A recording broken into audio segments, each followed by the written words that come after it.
আজি আপোনালোকক নগাঁও জিলাত অৱস্থিত লাওখোৱা অভয়াৰণ্যখন আপোনালোকক দেখাবলৈ চেষ্টা কৰিছোঁ। আহকচোন আমি নগাঁৱত অৱস্থিত নগাঁও তথা জিলাত অৱস্থিত লাওখোৱা অভয়াৰণ্যখন চাওঁ। এয়া আপোনালোকক দেখাবলৈ আগবাঢ়িছোঁ। আমি অভয়াৰণ্যৰ ভিতৰলৈ সোমাই গৈছোঁ। এয়া আপোনালোকে দেখিবলৈ পাইছে বালিচৰা, আৰু এই বালিচৰাখিনি পাৰ হৈ আমি অভয়াৰণ্যৰ ভিতৰলৈ সোমাবলৈ চেষ্টা কৰিম।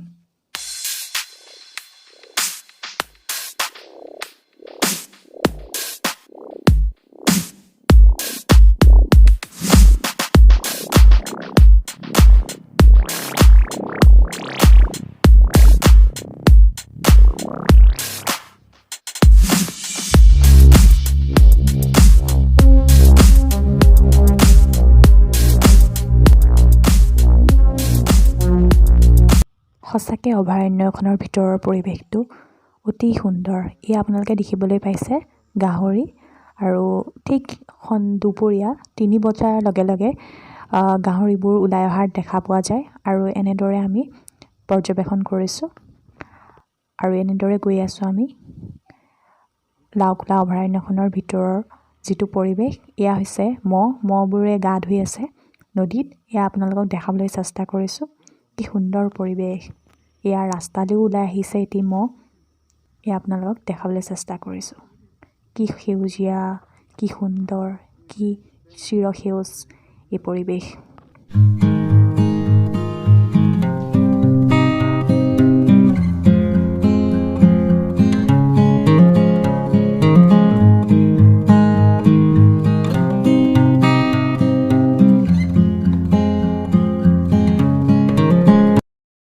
এয়া সম্পূৰ্ণ অভয়াৰণ্যখনৰ পৰিৱেশ দেখাবলৈ চেষ্টা কৰিছোঁ। এয়া দেখিছে আপোনালোকে গাহৰিবোৰ ওলাই আহিছে। এয়া আপোনালোকক একদম আমি লৈ গৈ আছোঁ এতিয়া বাঘৰ যোনটো এৰিয়া হয়, সেই বাঘৰ এৰিয়াটো আপোনালোকক দেখাবলৈ লৈ গৈ আছোঁ। ইয়াত ঠিক সন্ধিয়া 4মান বজাত বাঘখিনি আহি পানী খায়। নদীৰ যি পানী হয়, পানীখিনি খায়। আৰু এনেদৰে এয়া বাঘৰ খোজবোৰো আছে, আপোনালোকে পৰ্যবেক্ষণ কৰিব পাৰে।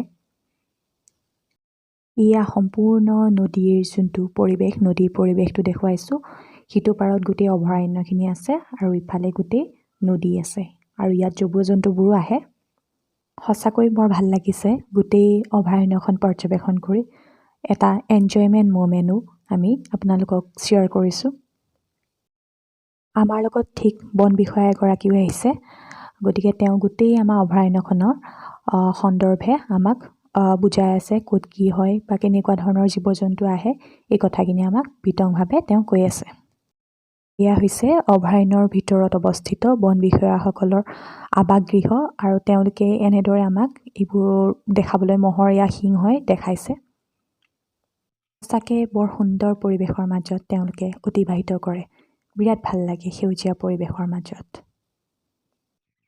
এয়া আপোনালোকে দেখিবলৈ পাইছে চৰাই বাঁহ সাজি থৈছে, আৰু এয়া হৈছে লাওখোৱা অভয়াৰণ্যত অৱস্থিত গেষ্ট হাউচ হয়, আৰু ইয়াত দূৰৰ যিকোনো পৰ্যটকসকল আহিলে ইয়াত থাকিব পাৰে। সা-সুবিধা সকলো আছে, আৰু এনেদৰে বাহিৰত বহি পেলাই গোটেই অভয়াৰণ্যৰ সৌন্দৰ্যও তেওঁলোকে উপভোগ কৰিব পাৰে।